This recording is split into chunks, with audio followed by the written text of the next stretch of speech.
Imagine your son is 19 years old. He's in Vietnam. You haven't heard his voice in 7 months. You don't know if he's alive or hurt or scared. And one night, after you close up your bar, a stranger walks in. That stranger is John Wayne, the same man whose movies you watched every Saturday while raising your boy.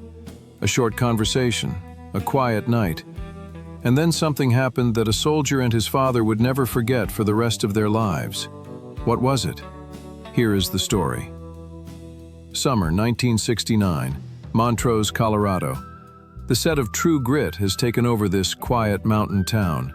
Trucks, trailers, horses, camera rigs lining the dirt roads. The locals don't mind. They've never seen anything like it. Hollywood came to the Rockies, and the Rockies are watching with wide eyes. Wayne is playing Rooster Cogburn, the fat, one-eyed, whiskey-drinking U.S. Marshal who rides into danger like he's got nothing left to lose. It's the role of his life. He knows it. The crew knows it. Every take, Wayne pours something into Cogburn that feels less like acting and more like confession. But the days are brutal, 12-hour shoots, mountain altitude that makes his one remaining lung burn. Wayne is 62. He's tired in a way that makeup can't hide. Most nights, when filming wraps, Wayne goes straight to his trailer, eats, reads tomorrow's pages, sleeps. But tonight is different. Tonight the scene ran late and ran wrong. 6 takes on a riding sequence that should have taken 2.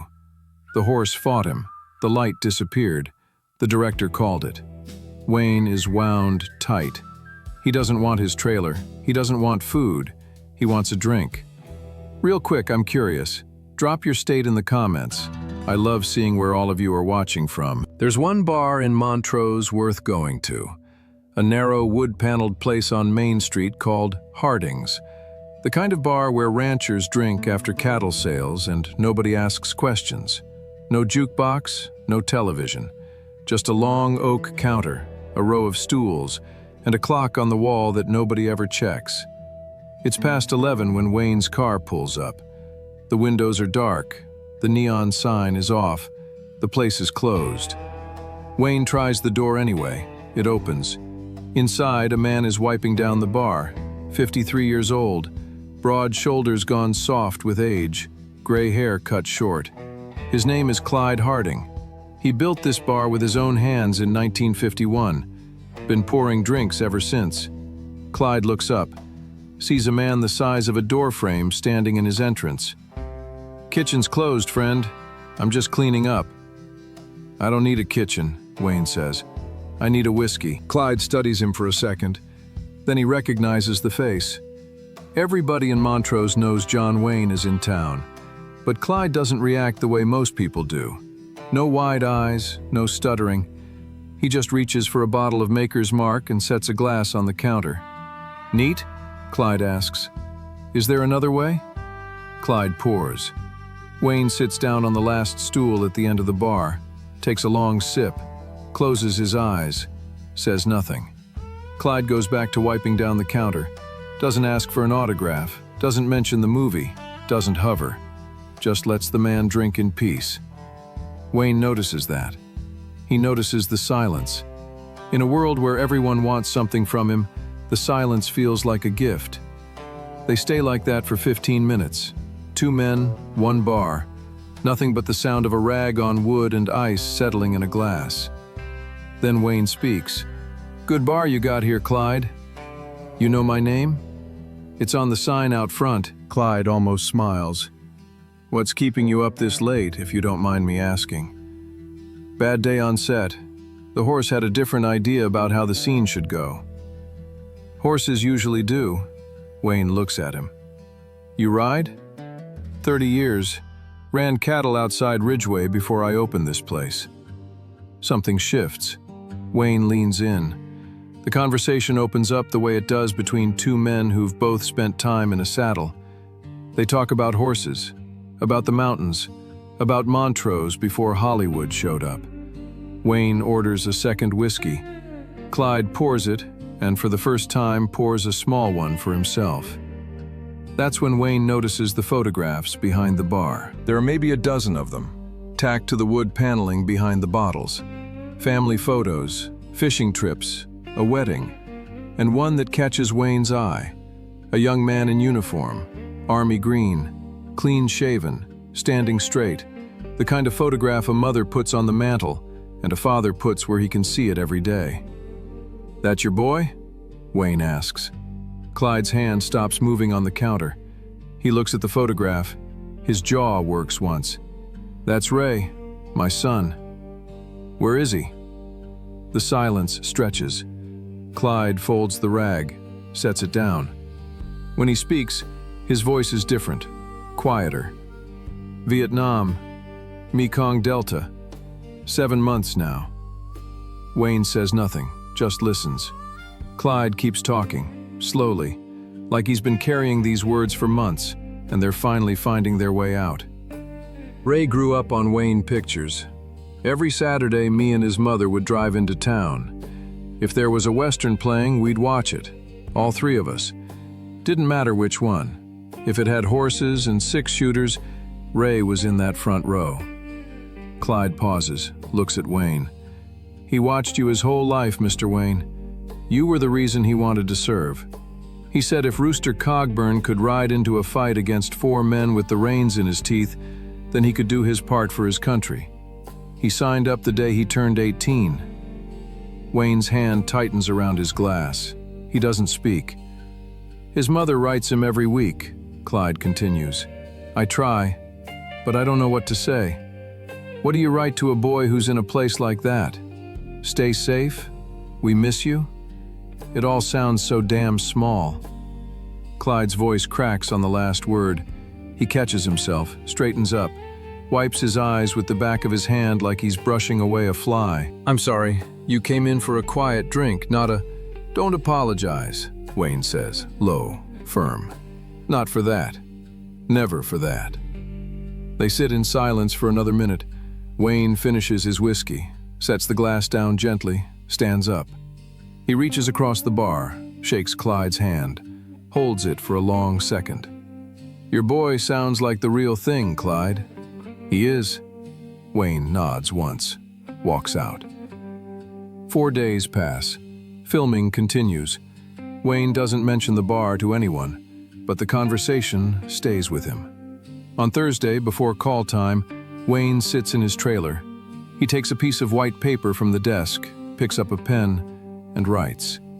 He doesn't write long. Wayne has never been a man of many words, and he's not about to start. When he's done, he folds the paper once and puts it in his coat pocket. Then he calls his assistant. "I need 2 things, the eye patch from today's setup, and find me a camera, a Polaroid, something from the still photographer's kit." The assistant doesn't ask why. He's worked with Wayne long enough to know that when Duke asks for something in that tone, you get it. That evening, after the last shot wraps, Wayne doesn't go to his trailer. He walks to his car. Glenn Campbell is leaning against the hood, guitar case at his feet, smoking a cigarette. Campbell plays Le Beef in the picture, Texas Ranger. 23 years old and already famous for his music, but on this set he's just another actor trying to keep up with Wayne. "Glenn, you like whiskey? Does a rooster crow? Get in." Wayne, Glenn Campbell, and the assistant drive into town. It's past 10. The streets are empty. Wayne parks in front of Harding's. The bar sign is dark, same as last time. Wayne walks in. Clyde is sweeping the floor. He looks up, sees Wayne, then sees Glenn Campbell behind him. "I brought some company," Wayne says. "Hope you don't mind staying open a little longer." Clyde sets the broom against the wall. "I think I can manage that." They settle in. Wayne and Campbell and the assistant take a small table near the window. Clyde brings a bottle and 3 glasses.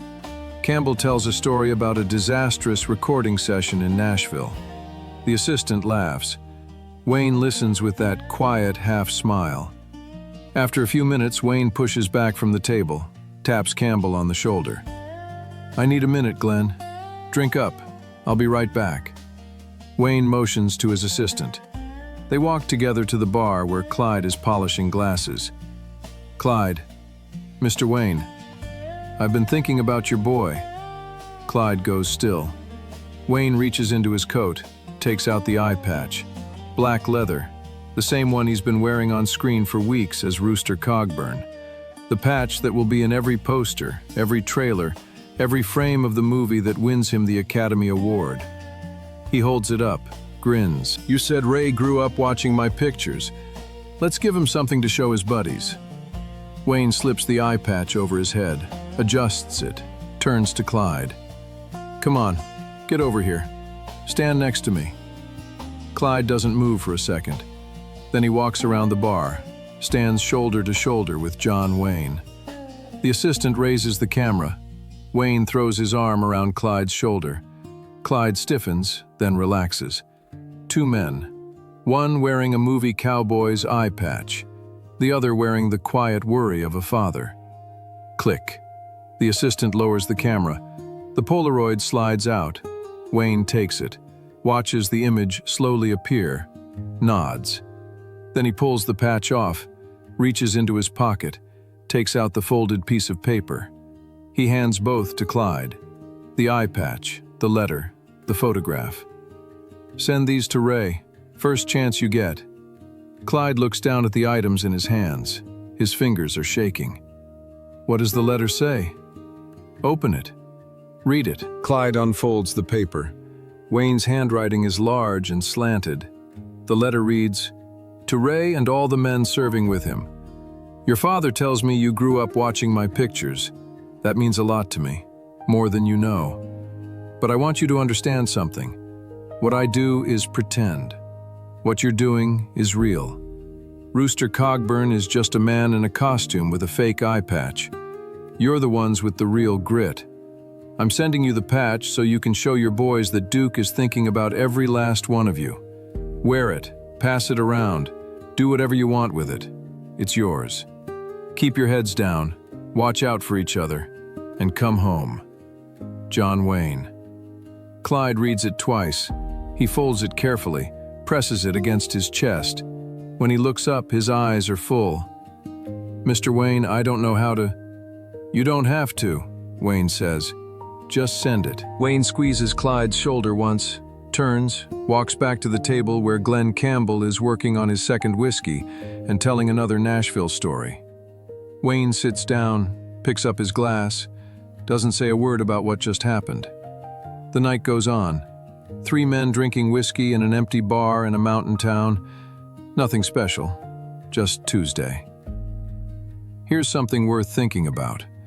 Somewhere in the Mekong Delta, in the middle of 1969, a 19-year-old soldier opened a package from his father. Inside was a black leather eye patch, a Polaroid of his dad standing next to John Wayne, and a handwritten letter from the man he'd been watching on screen since he was 6 years old. Think about what that must have felt like. In the mud, in the heat, thousands of miles from a bar in Colorado. A boy opens a package and suddenly Rooster Cogburn is talking to him, telling him he's the real thing, telling him to come home. A piece of leather and a few words on paper. That's all it was. But to a kid in a foxhole, it was everything. I appreciate every single one of you who sticks around to hear these stories. If this one got to you, pass it along. Share it with a veteran. Share it with a father. Share it with someone who needs to remember what real character looks like. And if you haven't subscribed yet, come on, what are you waiting for? We've got plenty more Duke stories to tell. As you know, they don't make men like John Wayne anymore.